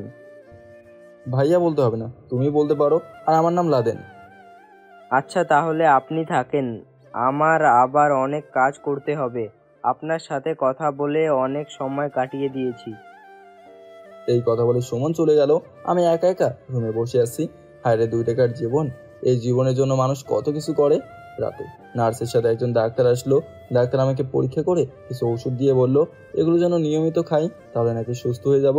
ডাক্তার চলে যাওয়ার পর মিতু ম্যাডাম আমাকে বলল, আমি কয়েকদিনের জন্য একটু গ্রামে যাব, গ্রামে কিছু কাজ আছে। আর কয়েকদিন থেকেই বাবা মাকেও এখানে নিয়ে আসবো। আর যদি তোমার কিছু প্রয়োজন হয় কাজের ছেলেকে বলবে। আর বাসা থেকে বেশি বের হওয়ার দরকার নেই। এখন মনে করো তুমিই বাসার মালিক, ঠিক আছে? আমি একজন ম্যানেজার থাকবে তোমাকেই বা সব কিছু দেখে শুনি রাখার জন্য। আর আমি এসে যেন তোমাকে সুস্থ অবস্থায় দেখতে পাই, ঠিক আছে? মিতু ম্যাডাম আরো অনেক কিছু বুঝিয়ে চলে গেলেন। মনে মনে বললাম, যাক এবার একটু স্বাধীনতা পাবো। মিতু ম্যাডাম আজকে চলে গেল। 2 দিন হলো সকালে কাজের ছেলের ছাদে বসে আছি আর আড্ডা দিচ্ছি। ওকে বললাম বাংলা পানি পাওয়া যাবে কিনা, আর বলছি কোনো একভাবে ব্যবস্থা করে দিতে। রিয়ার কথা মনে হলে থাকতে পারে না, খুব কষ্ট লাগে তখন। সুমনকে এক প্রকার জোর করে এইসব বাংলা পানি আনালাম। যখন ম্যাডামের বাসায় ছিলাম তখন দেখতাম ম্যাডামের মন খারাপ থাকলে এইসব খেতে, আর আজকে আমি শেষ পর্যন্ত এই পথ খুঁজে বের করলাম। দেখতে দেখতে 8-10 দিন চলে গেল, এখন আর কোথাও বের হই না। এসব নেশা জাতীয় জিনিস খেয়ে তাদের এক কোনায় পড়ে থাকি। শরীরের অবস্থার কি বলবো, ভাত কি জিনিস এই কয়দিনে শুয়েও দেখি নাই। এসব নেশা করে দিন পার হয়। সুমন আমাকে অনেক অনুরোধ করে খেতে, কিন্তু খাই না। আর দুনিয়ার মায়া ভালো লাগে না, সারাদিন ছাদের এক কোনায় বসে থাকি। সকালে শুনলাম সুমন বলল আজকে নাকি মিতু ম্যাডাম আসবে। আসবে, আমার কি, আমার এই অবস্থা দেখে তিনি আমাকে বিদায় করে দেবেন আমি শিওর। আর এখানে থাকার ইচ্ছেও নাই আমার। কিছুক্ষণের ভেতরে মিতু ম্যাডাম চলে আসলো। মিতু ম্যাডাম উপরে এসেই আমার এই অবস্থা দেখে কিছু বললেন না। আমি মিতু ম্যাডামের দিকে তাকিয়ে হাসি দিয়ে একটা বোতল হাতে নিয়ে বললাম, দেখেন ম্যাডাম, বেঁচে থাকার মতো আমি আমার জীবনসঙ্গী খুঁজে পেয়েছি। মিতু ম্যাডাম কিছু বলে নাই, চুপচাপ নিচে চলে গেল। একটু পর সুমন এসে সবকিছু আমার কাছ থেকে জোর করে নিয়ে গেল। আমাকে ধরে রুমে নিয়ে যাওয়া হলো। সকাল থেকে আমাকে কিছুই খেতে দেওয়া হয় নাই। বিকালে সুমন বলল আমি যেন গোসল করে ফ্রেশ হয়ে মিতু ম্যাডামের সামনে যাই। উনি নাকি বলছেন আমি আজকে চাইলে যেখানে ইচ্ছা সেখানে চলে যেতে পারবো। সুমনের কথা শুনে আমি কোনো মতে গোসল করে কাপড় পরে বের হলাম। সুমন আমাকে ধরে মিতু ম্যাডামের সামনে দিয়ে গেল। এখানে শুধু মিতু ম্যাডাম বসে আছেন না, একজন মুরব্বীও বসে আছেন, হয়তো ওনার বাবা হবে। আমি সোফায় বসে আঙ্কেলের দিকে তাকিয়ে বললাম, আপনি মিতু ম্যাডামের বাবা? আঙ্কেল আমার দিকে তাকিয়ে হাসি দিয়ে বলল, কিন্তু তোমার এই অবস্থা কেন? আমি কিছু বলার আগে মিতু ম্যাডাম বলল, বাবা, তোমাকে আমি এই বিষয়ে সব কিছু বলেছি, তুমি সব কিছু জানো। আমি এখন আর কি করব বলো? একটা ছেলে আমার চোখের সামনে নষ্ট হয়ে যাচ্ছে। এটা সেই ছেলে বাবা যে বলেছিল আমি যেন তোমাকে দেশে নিয়ে এসে নির্বাচন করি। ওর কথা শুনেই তোমাকে দেশে না আনলে আজকে আমি এই পর্যন্ত আসতেই পারতাম না। আজকে আমি এই পর্যন্ত আসার পেছনে ওর বড় একটা হাত আছে। কিন্তু আজকে ওর বিপদের সময় আমি পাশে থাকতে পারলাম না বাবা। আমি এখন কি করব তুমিই বলো। আঙ্কেল চেয়ার থেকে উঠে আমার পাশে বসে বলল, একটা মেয়ের জন্য জীবনটা এভাবে নষ্ট করে দেবে? তুমি এটা জানো না একটা ছেলে 4টে বিয়ে করতে পারে? আমাদের দেশের ভিতরে এতই মেয়ের সংখ্যা যে একটা ছেলে যদি 4টে করে বিয়ে, তাও কিছু সংখ্যক মেয়ে থেকে যাবে। এখন তুমি চিন্তা করো, একটা মেয়ের জন্য তুমি তোমার জীবনটাকে নষ্ট করছো কেন? আমি চুপচাপ বসে আছি, কোনো কথা বলছি না। আমি এখানে আর কি বলবো এটাই বুঝতে পারছি না। আঙ্কেল আবার হাত ধরে বলল, নিজেকে প্রতিষ্ঠিত করো, আমি তোমার জন্য ভালো একটা কিছু নিয়ে আসছি। আমার মেয়ে এমপি হওয়ার পেছনে তোমার বড় একটা অবদান আছে, আর তুমিও দেখিয়ে দাও তুমি নিজে কিছু করতে পারো। তোমার বেস্ট ফ্রেন্ড, তোমার বউ, সবাই তোমাকে ধোকা দিয়েছে, ওদের দেখিয়ে দিতে হবে না তুমি কে। আমি চাই এখন আর এসব নেশা বা অন্য কিছু করবে না, এখন নিয়মিত জিমে যাবে। আর আমার মেয়ের কাজের জন্য 1 মাস দেশে বাইরে যাবে। তবে চিন্তা করো না, এখন আমি আসছি। আর আমার মেয়ে দেশ থেকে ফিরে আসলেই তুমি ওর একমাত্র বডিগার্ড হয়ে কাজ করবে। আমি চাই আমার মেয়েকে তুমি এখন থেকে প্রতিটি মিনিট সাহায্য করবে, সবসময় ওর সাথেই থাকবে। টাকা পয়সার বিষয় চিন্তা করো না, আমি আছি, আমি দেখে নেব। তোমার বউকে আর তোমার বেস্ট ফ্রেন্ডকে কীভাবে ঠিক করতে হয় এটা আমি জানি। আমি কথা দিচ্ছি, এমন এক সময় আসবে যখন ওরা তোমার কাছে কিছু একটা চাইতে আসবে। এখন তোমার কাছে রাস্তা 2টা, একটা হলো দেখানো পথ, অন্যটা হলো দরজা দিয়ে বের হয়ে কুকুরের মতো জীবনযাপন করা। এখন তুমি কোনটা চাও, তোমার ইচ্ছা।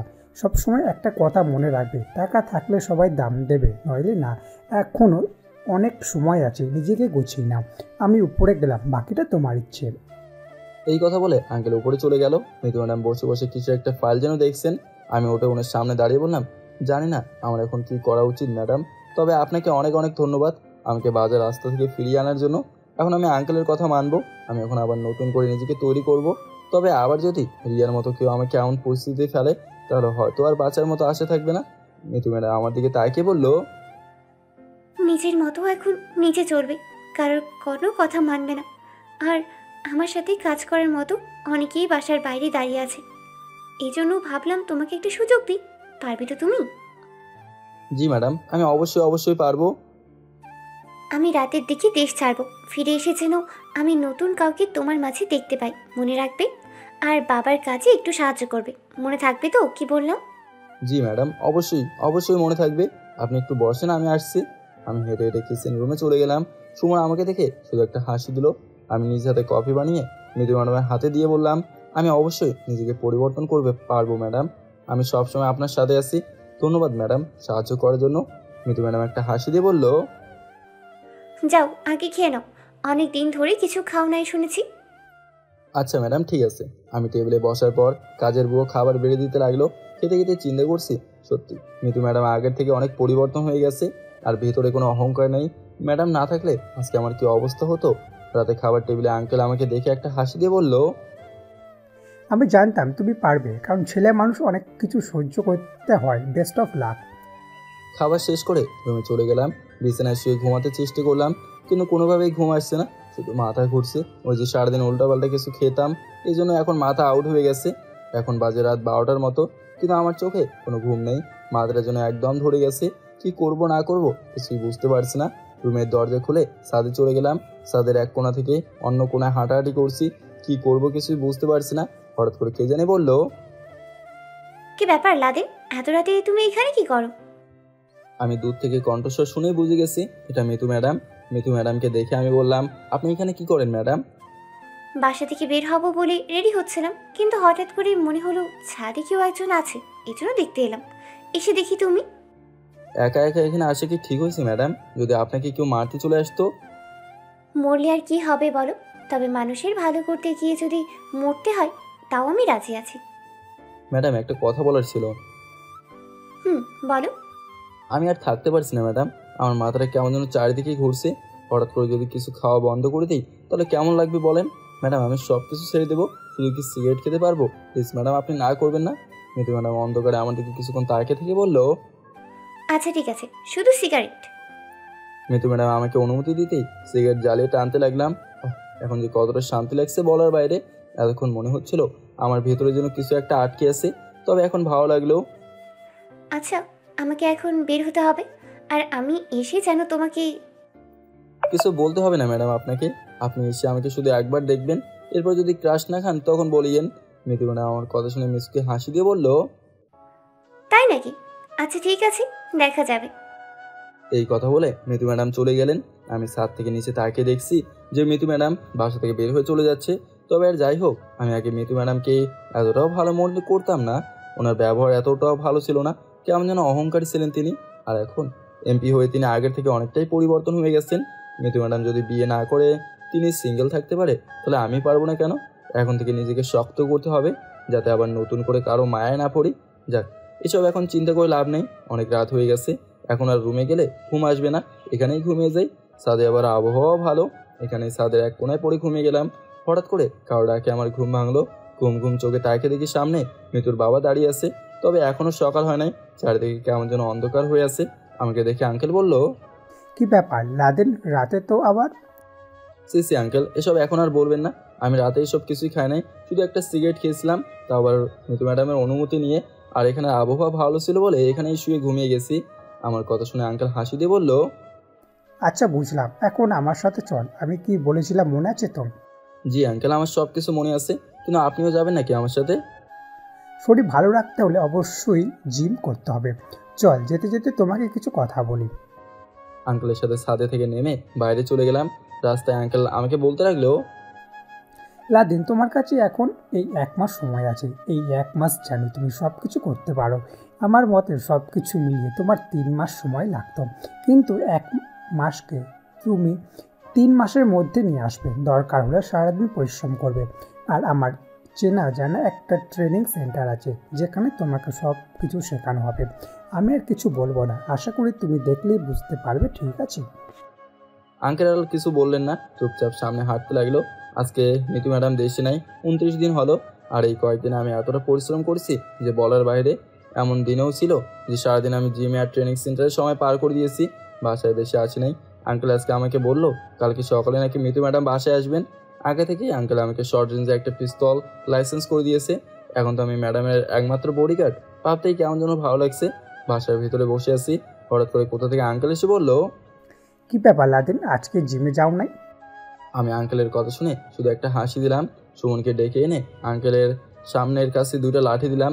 আমি আমার শরীর থেকে গেঞ্জি খুলে বললাম, এখন আমাকে আপনারা মারতে পারেন, যদি আমার শরীরে আঘাত করে কেউ একটু সামান্য পরিমাণে ব্যথা দিতে পারে আমি তার কাছে হার মেনে নেব। আঙ্কেল আমার দিকে বড় বড় চোখে তাকিয়ে বলল, সত্যি নাকি? আমি শরীর শক্ত করে দাঁড়িয়ে বললাম, যদি বিশ্বাস না হয় চেষ্টা করতে পারেন। আমার কথা মতো সুমন আর আঙ্কেল আমার শরীরে আঘাত করতে লাগলো, কিন্তু আমার কাছে মনে হচ্ছে যেন কেউ আমার শরীরে মালিশ করে দিচ্ছে। কিছুক্ষণ পর আঙ্কেল হাঁপিয়ে গিয়ে বলল, এই কয়েকদিনের ভেতরে তুমি যে এতটা পরিবর্তন হয়ে যাবে আমি ভাবতেও পারিনি। তবে আমি এখন বুকে হাত দিয়ে বলতে পারি, যে কোনো মেয়ের কাছে যদি তোমার বিয়ের প্রস্তাব পাঠানো হয় তাহলে সে না করতে পারবে না।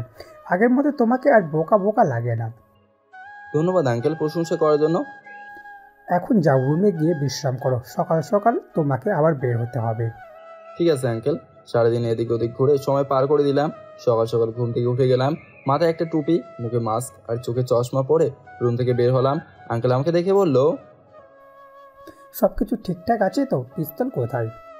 আমি আবার রুমে গিয়ে পিস্তল সাথে নিলাম, এটা নিতে ভুলেই গেছিলাম। বাসা থেকে বের হবার আগে আঙ্কেল আমাকে বলল, আমার এই একটাই মেয়ে, ওর যেন কিছু না হয়। আর আমি তোমাকে কেন এইভাবে তৈরি করছি এখন নিশ্চয়ই বুঝতে পারছি। আমি আঙ্কেলের কথা শুনে শুধু একটা মুচকে হাসি দিলাম, আর কিছু বলি নাই। গাড়ি নিয়ে সরাসরি এয়ারপোর্টে চলে গেলাম। 1 ঘন্টার মতো দাঁড়িয়ে আছে, কিন্তু ম্যাডামের কোনো খোঁজ খবর নেই। হঠাৎ দেখি মিতু ম্যাডাম ভেতর থেকে বের হচ্ছেন। আমি মিতু ম্যাডামকে দেখেই তার পাশে চলে গেলাম। আমার দিকে মিতু ম্যাডাম একবার তাকিয়ে বলল, তুমি কি? তোমাকে তো চিনতে পারলাম না। আমি শুধু উত্তরে বললাম, আপনার বাবা আমাকে এখানে পাঠিয়েছে। মিতু ম্যাডাম আর কিছু বলে নাই, চুপচাপ সামনে হাঁটতে লাগলো। আমি গাড়ির দরজা খুলে দিতেই তিনি ভিতরে বসে গেলেন। আমি গিয়ে ড্রাইভারের সাথে বসলাম। বাসার সামনে এসে মিতু ম্যাডাম বাসার ভিতরে চলে গেল। আমি ওনার পিছনে পিছনে বাসার ভিতরে ঢুকলাম। আমি গিয়ে এক কোণে দাঁড়িয়েছি। মিতু ম্যাডাম যেন তার বাবার সাথে কোনো একটা বিষয় নিয়ে কথা বলছে। হঠাৎ করে মিতু ম্যাডাম আঙ্কেলকে প্রশ্ন করলো, বাবা, লাদেন কোথায়? ওকে তো কোথাও দেখতে পাচ্ছি না। আমি তো ভাবছিলাম ও আবার নতুন করে নিজেকে তৈরি করতে পারবে, কিন্তু ও কি করে চলে গেল? মিতু ম্যাডামের কথা শুনে আঙ্কেল মুচকে হাসি দিল, আমার দিকে তাকিয়ে বলল, ওই যে ছেলেটা দাঁড়িয়ে আছে ও লাদেন, যে তোর এয়ারপোর্ট থেকে এগিয়ে নিয়ে আসছে। আচ্ছা, আমাকে এক জায়গায় যেতে হবে, তুই রেস্ট নে মা, আমি গেলাম। আঙ্কেল বাসা থেকে বের হবার পর মিতু ম্যাডাম আমার দিকে তাকিয়ে বলল, তুমি কি সত্যিই সেই ছেলে? আমি মিতু ম্যাডামের সামনে গিয়ে মাথা থেকে টুপি, মাস্ক, চশমা খুলে ম্যাডামের দিকে তাকিয়ে বললাম, কেন আমাকে দেখে বিশ্বাস হয় না ম্যাডাম? মিতু ম্যাডাম অনেকক্ষণ আমার দিকে এক নজরে তাকিয়েছিলেন। কিছুক্ষণ পর মিতু ম্যাডাম বলল, তুমি ঠিকই বলেছিলে, আমি তোমাকে দেখেই নতুন করে ক্রাশ খেয়েছি। এই পর্যন্ত বলেই মিতু ম্যাডাম আর কিছু বললো না। আমি একটা হাসি দিয়ে পিস্তল বের করে সামনে রেখে বললাম, মাত্র তো নিজেকে পরিবর্তন করছি, এখনো অনেক কিছু বাকি আছে। মিতু ম্যাডাম হাসি দিয়ে বলল, তাই নাকি? তোমার অ্যাকাউন্ট নাম্বার দাও তো। ম্যাডামের কথা মতো আমি আমার অ্যাকাউন্ট নাম্বার দিলাম। আর কিছুক্ষণ পর আমার অ্যাকাউন্টে 1 লাখ টাকা চলে আসলো। মিতু ম্যাডাম এবার বলতে শুরু করলো, এটা তোমার প্রথম মাসের বেতন, আর আমি অনেক খুশি হয়েছি যে আমার কথা শুনেই তুমি নিজেকে পরিবর্তন করতে পারছো। ধন্যবাদ ম্যাডাম, কিন্তু আপনি বলছিলেন 1 মাস হবে আসবেন, কিন্তু আমার কাছে এই 1 মাস 1 বছর লাগছে জানেন। যার জন্য আমি এত দূর পর্যন্ত আসছি, তাকে না দেখলে কি ভালো লাগে বলেন? মিতু ম্যাডাম মুচকে হাসি দিয়ে বলল, তাই নাকি? এখন থেকে তো তুমি আমার বডিগার্ড, যেখানে চাই তোমাকে নিয়ে যাব। আমিও তো এটাই চাই ম্যাডাম, আপনার জন্য তো আমি আমার জীবন বাজি রাখবো। আপনি আমার জন্য যা করলেন। থাক, আর বলতে হবে না, এখন আমি রুমে যাই, তুমি থাকো। জার্নি করি মাথাটা কেমন যেন ঘুরছে। ম্যাডাম আপনি এভাবে খোলা চুলে কখনো কারোর সামনে যাবেন না। মিতু ম্যাডাম আমার দিকে তাকিয়ে চোখে চশমা খুলে বলল, কেন বলো শুনি? ম্যাডাম একে তো চশমা বলে আপনাকে মারাত্মক সুন্দর লাগে, তার উপর খোলা চুল, একেবারে এখন আপনাকে বিশ্ব সুন্দরী। স্টপ লাদেন, মনে রাখবে আমি তোমার ম্যাডাম, আর আমার সাথে কথা বলার মতো তোমার সীমানা কোথায় আশা করি এটা তোমার বলতে হবে না। আর যতটুকু তোমাকে বলা হয়েছে ততটুকুই করবে, এর বেশি না। আমি মিতু ম্যাডামের কথা শুনে মাথা নিচু করে বললাম, সরি ম্যাডাম, আমার ভুল হয়ে গেছে, কিন্তু কি করব বলেন? যদি আপনাকে এইভাবে কেউ দেখে তাহলে কি ভাববে বলেন? আচ্ছা ম্যাডাম ঠিক আছে, আমি আর এমন কিছু বলবো না। ম্যাম আপনি তো আর কোনো জায়গায় বের হবেন না, এখন কি আমি কোথাও যেতে পারি? এতদিন নিজেকে বন্দির মতো রেখেছিলাম, একটু কি বাইরে? ঠিক আছে, যাও, আর তাড়াতাড়ি চলে আসবে। ধন্যবাদ ম্যাডাম। আর শুনো, জি ম্যাডাম। এভাবে গেঞ্জি পরে কাউকে নিজের বডি দেখাবে না, এখন থেকে শার্ট পরবে, ঠিক আছে? আমি এবার একটু খুশি হয়ে বললাম, ঠিক আছে ম্যাডাম। গেঞ্জি চেঞ্জ করতে বলছি তোমাকে। ও মনে ছিল না ম্যাডাম। আমি রুমে গিয়ে কাপড় চেঞ্জ করে নিলাম। বাসা থেকে বের হয়ে সরাসরি আপুর বাসার সামনে চলে গেলাম। এটা সেই আপু যিনি আমাকে পানি থেকে ডুবে তুলে বাঁচিয়েছিলেন। কলিং বেল দিতে আপু এসে দরজা খুলে দিয়ে বলল, কি চাই আপনার এখানে? আমার মুখে মাস্ক থাকার কারণে আপু আমাকে চিনতে পারে নাই। আমি ভেতরে ঢুকে আপুকে সরিয়ে দরজা লাগিয়ে পিস্তল বের করে হো হো করে হাসতে বললাম, এখন তোমাকে কে বাঁচাবে? আজকে আমি তোমার অবস্থা খারাপ করে ফেলবো। আপু দৌড়ে জানলা খুলে যেই চিৎকার দেবে, তো আমি দৌড়ে আপুর কাছে গিয়ে ওর মুখ ধরে আমি মাস্ক করে বললাম, এই আপু তুই কি করছিস? আমি তোর ভাই। আপু আমাকে দেখে চোখ বড় বড় করে ফেললো। কিছুক্ষণ পর ও সোফা থেকে একটা বালিশ দিয়ে আমাকে মারতে মারতে বললো, কুত্তা আমাকে এভাবে ভয় দেখালি কেন? আমি টেবিলে পিস্তল রেখে সোফায় বসে বললাম, তারপর বল আপু, তোর কি অবস্থা? আপু আমাকে দেখে কান্না করে দিয়ে বলল, তুই চলে যাওয়ার পর আমি তোরে কত জায়গায় খুঁজেছি, এর কোনো হিসাব নেই। সেদিন যদি আমি বান্ধবীর আম্মুকে দেখতে না যেতাম তাহলে আর তোর কিছু হতো না। রিয়ার আম্মু বলল তোরে নাকি সবাই মিলে মারতে চেয়েছিল, আর আন্টির কারণে তুই পালিয়ে গেছিস। কিন্তু আমি তোরে অনেক জায়গায় খুঁজেছি কিন্তু পাই নাই। রিয়ার সাথে আমি বন্ধুত্ব নষ্ট করে দিয়েছি ওর মতো বাজে একটা মেয়ের জন্য। আরে আপু, যা হয়েছে ভালোই হয়েছে। আমি বলি, ওর মতো বেইমান মেয়ে এগুলো স্যার আর কি করতে পারবে? আমাকে ব্যবহার করেও ডাক্তার হয়েছে, কিন্তু আমি ওর দেখে নেব। তুই জানিস আমি কে? তুই তো আগের থেকে অনেক হ্যান্ডসাম হয়ে গেছিস, হাতে আবার পিস্তল। আর তোরে দেখে তো এখন আমার খুব ভালো লাগছে। নিজেকে পরিবর্তন করেছি আপু। তো এখন বল তুই কি করিস? করি তো অনেক কিছু, তবে খুব স্পেশাল কিছু করতে বলতে পারিস। সেটাকে আমি জানতে পারি না ভাই। এমপি ম্যাডামের একমাত্র বডিগার্ড আমি, যদি কোনো দরকার হয় বলিস, আমি আসি। নিতু ম্যাডামের বডিগার্ড তুই? কি বলিস? আমার তো বিশ্বাস হচ্ছে না। এমন এক সময় ছিল যখন আমি ওনাদের বাসায় দারোয়ানের কাজ করতাম, আর সেটা রিয়ার জন্য। কিন্তু রাতুল যখন আমাকে মারতে চেয়েছিল তখন শাশুড়ি মা আমাকে বাঁচিয়েছে। আর যখন আমার অবস্থা খারাপ ছিল তখন রাস্তা থেকে মৃত্যু ম্যাডাম আমাকে তুলে নিয়েছিল। পরে কি হয়েছিল সব কিছু আপুকে বললাম। সব শুনে আপু বলল, এখন তাহলে আমার ভাই বড় হয়ে গেছে, মেয়ে দেখবো কি এখন? রিয়ার থেকেও ভালো মেয়ে বিয়ে করতে পারবি। দরকার নেই আপু, যেভাবে আসি সেভাবেই ভালো।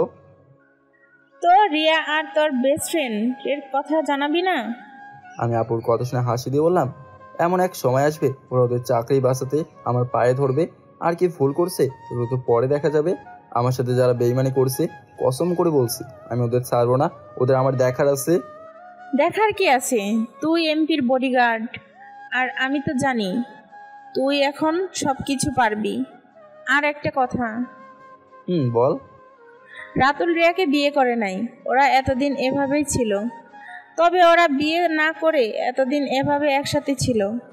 আমার সামনে এইসব বলিস না, আমি সব শুনতে চাই না। আপু আমার হাত ধরে বলল, চল আমার সাথে, তোরে কিছু দেখিয়ে আনি। চল দেখি তুই কি দেখাস। আপু আমাকে নিয়ে একটা হাসপাতালের সামনে চলে গেল। আপু বলল, এখানে আমি থাকি, যদি কোনোদিন অসুস্থ বা তোর এই আপুটাকে দেখার মতো ইচ্ছে করে চলে আসবি। আর ওই যে তোর রিয়া ম্যাডাম বসে বসে ঘুমাচ্ছেন, চল তাহলে একটু দেখা করে আসি। ও এই শহরের বড় ডাক্তার, তুই ওর সাথে দেখা করতে পারবি বলে মনে হয়? আমি হাসি দিয়ে বললাম, চল না দেখি দেখা করতে পারি কিনা, এটা আমার উপর ছেড়ে দে।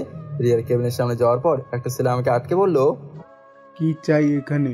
ভিতরে ম্যাডাম বসে আরাম করছেন। আর আপনার কি ভিতরে যাওয়ার অনুমতি আছে? আমি হাসি দিয়ে বললাম, আমার অনুমতি লাগে না, আমার কাছ থেকে মানুষ অনুমতি নেয়। আর তুই কি চাস তোর চাকরি হারাতে? এই কথা বলে আমি আইডি কার্ডটা ছেলেটার হাতে দিলাম। ছেলেটা আমাকে দেখে সালাম দিয়ে বলল, স্যার সরি, আমার ভুল হয়ে গেছে। হঠাৎ করে পিছন থেকে নীতি ম্যাডামের বাবা এসে বলল, আরে লাদেন, তুমি এখানে? আরে আঙ্কেল আপনি? আমি তো এখানে আসছি আমার এক্স বউকে দেখার জন্য। ওর নাকি অনেক ডালপালা হয়েছে, ভাবলাম গাছের ডালপালা কিছু খেটে ছাঁটাই করি। আমার কথা শুনে আঙ্কেল হাসি দিয়ে বলল, এত তাড়াতাড়ি এত কিছু করার দরকার নেই, একটু শান্ত থাকো। আপনি কেন এখানে আঙ্কেল? পাশ দিয়ে যাচ্ছিলাম, তোমাকে দেখে এগিয়ে আসলাম। এই মেয়ে কে? আমার বড় বোন আঙ্কেল। ও আচ্ছা, এখন কি চলে যাবে? আসছি যেহেতু একটু দেখা করি, চলেন ভেতরে। এত মানুষ গেলে সন্দেহ করবে। তুমি আর তোমার বোন ভেতরে যাও, আমি এখানে আছি। যদি এখন কোনো কিছু বলে পায়ে গুলি করে পঙ্গু করে দেবে, বাকিটা আমি দেখব। আচ্ছা সমস্যা নেই আঙ্কেল। আমি আর আপু ভিতরে ঢুকতে লাগলাম। আমাদের দিকে রিয়া দাঁড়িয়ে বলল, এই আপনারা কারা, এভাবে ভিতরে ঢুকছেন কেন?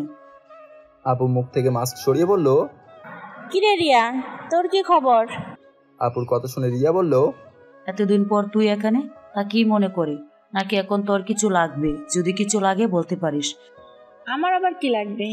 তোর যদি কিছু লাগে তাহলে বলতে পারিস। আমার কিছু লাগবে না। তা তোর হাজবেন্ড কই? দেখতে পাচ্ছি না যে। আপু এই কথাটা বলতে না বলতেই রাতুল ভেতরে ঢুকে বলল, রিয়া চলো, আজকে আর ডিউটি করতে হবে না। আজকে সবাই মিলে ঘুরতে যাব। রাতুলের কথা শুনে রিয়া বলল, 1 মিনিট, আমি ওদের বিদায় করে আসছি। আমাকে উদ্দেশ্য করে রিয়া বলল, এই ছেলেকে, ওকে তো আগে কখনো। আমি সরাসরি মুখ থেকে মাছ ছুঁড়ে বললাম, আরে রিয়া, আমাকে তুই চিনতে পারলি না? বড় আফসোস লাগে, পুরাতন স্বামীকে চিনলি না, মনে বড় আঘাত পেলাম। কিরে রাতুল, তোর কি খবর, ভালো আছিস তো? আমাকে দেখে যেন রাতুল আর রিয়ার মুখের কথা বন্ধ হয়ে গেল। আমি কোমর থেকে পিস্তল বের করে আপনার হাতে দিয়ে বললাম, আপু এটা তুই রাখ, নইলে আমি আবার এটা কখন চালাবো ভাবতেও পারি না। হঠাৎ বাইরে থেকে ডাক গেল, লাতিন চলো, অনেক কথা হয়েছে। আসছে আঙ্কেল, 1 মিনিট। আমি এবার রিয়ার দিকে তাকিয়ে বললাম, আমাকে মারতে চেয়েছিলি না, এখন শুধু দেখবি কে কাকে মারে। এবার আমি রাতুলের সামনে গিয়ে জোরে জোরে বললাম, মনে পড়ে রাতুল, গ্রামের ওই সুমাইয়ের সাথে কট খেয়েছিলি, ওই মেয়ের পেটে বাচ্চাও ছিল, কিন্তু তোরে বাঁচিয়েছি আমি, আর আমাকে তুই ব্যবহার করে এত দূর। খুব শীঘ্রই তোর সাথে খারাপ কিছু হবে। আবু চল তো। এখানে আর কিছু বললাম না, বাইরে গিয়ে আঙ্কেলকে বললাম, আঙ্কেল ওরা এখনো বিয়ে করে নাই, বিয়ের আগেই ওরা এইসব নষ্টমি করে বেড়াচ্ছে। আমি চাই আপনি। আমি দেখছি এই বিষয়টা। আর তুমি কি আবার কোনোভাবে?